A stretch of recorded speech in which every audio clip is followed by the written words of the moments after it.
Hello and welcome to Dynamic HR Solutions. In a moment we will share with you a training protocol on how to discipline staff. But before, I would like to run through some reasons why you discipline staff. Disciplining creates an opportunity for change and therefore success in an organisation. It must be specific, in context, and explain the consequences of an employee's inappropriate actions. Here are 5 examples of disciplining in the retail workplace.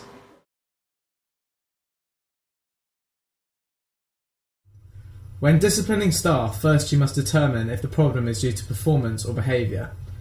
This employee has turned up to work in the wrong attire. The manager must now decide the appropriate action for the employee.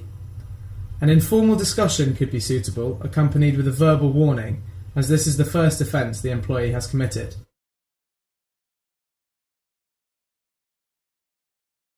The same employee has arrived to work this time late for her shift. In any situation where there is going to be confrontation, the manager or superior must always gather the relevant facts. If there is no applicable reason for the employee being late, then the manager now has a different approach to discipline this employee. Because this is a second offence, a written warning, or if he or she feels appropriate, a final last chance warning can be issued. Continuation in being late or other similar performance or behavioural issues can result in suspension without pay, decrease in pay or hours, demotion, or even termination.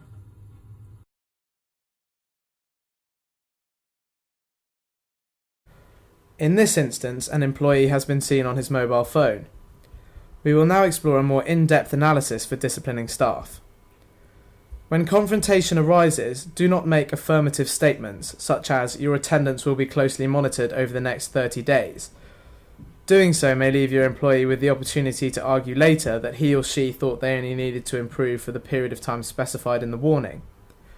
Instead, state the employee's behaviour must immediately improve to a satisfactory level and improvement must be sustained.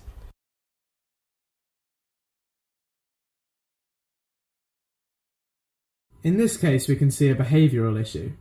The employee has been seen stealing from the company. The manager must now confront the employee.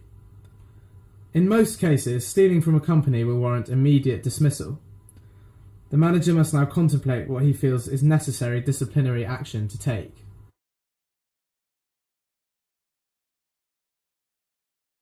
Turning up to work drunk or under the influence of drugs is perhaps the most volatile situation any manager can be in. This will largely warrant immediate dismissal. Managers, however, must be clear in their reasoning. No termination can be based on emotions, but all the facts must be stated. The manager must ask the employee to go home and await later contact. It is usually inappropriate to fire staff on the spot.